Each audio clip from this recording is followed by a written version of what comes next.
Bonjour, c'est Rémi, chef de projet pour Pride Toulouse. Donc voilà, moi c'est Rémi, je suis en M2 ingénierie de projet avec l'Amérique latine et je fais mon stage de fin d'année et donc de fin de master à Pride Toulouse.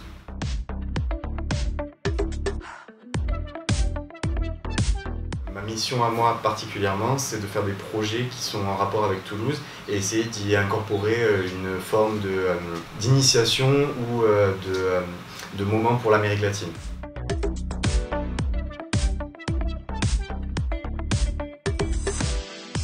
Le monde LGBT en Amérique latine, c'est très polarisé parce que d'un côté, on a une représentation qui est très forte, mais d'un autre côté, au niveau avancée sociale, des fois, on se retrouve dans des cas où ils sont mieux placés que la France, mais dans certains autres cas, non. Et au niveau des droits dans le réel et dans les faits, c'est pas tout à fait acquis. Il faut visibiliser aussi toutes les communautés LGBTQI+, du monde entier pour pouvoir avoir un regard sur eux, pour pouvoir nous s'inspirer des choses qu'ils font, au niveau de l'activisme, au niveau de toutes ces choses-là, et puis aussi leur apporter un soutien.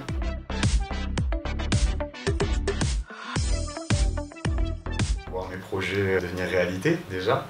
Il y a une exposition qui va arriver rapidement, je l'espère, venez la voir s'il vous plaît. Et le village des fiertés, avec la marche, parce que c'est un moment de célébration, et puis après cette année et demie où on s'est tous un petit peu retrouvés enfermés, ça va être sympa de retrouver sa communauté, ça va être chouette. Cette exposition, elle parle de musique et des personnes queer au Brésil, et la manière dont on peut faire de l'activisme à travers la musique et à travers les performances. Je vous invite à aller voir du coup cette exposition dans laquelle j'ai mis un point d'honneur à ce qu'une pluralité de personnes queer soit représentée et une pluralité de styles musicaux et de plusieurs régions du Brésil. Ça n'a pas été une mince affaire, mais je pense que ça en vaut le coup. En faisant cette exposition, en la mettant en place, on a eu la chance de pouvoir interviewer des artistes brésiliens, certains qui ont eu la gentillesse et la bonté d'âme de nous laisser quelques mots pour qu'on puisse les découvrir mieux et de la manière la plus fidèle possible.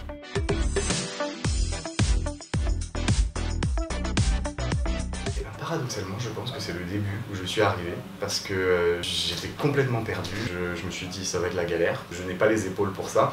Et on m'a mis tellement à l'aise, tellement rapidement, que si je pouvais revenir à ce moment-là, je me dirais c'était cool quand même. Ça sera pas un mot, mais ça sera un nouveau souffle.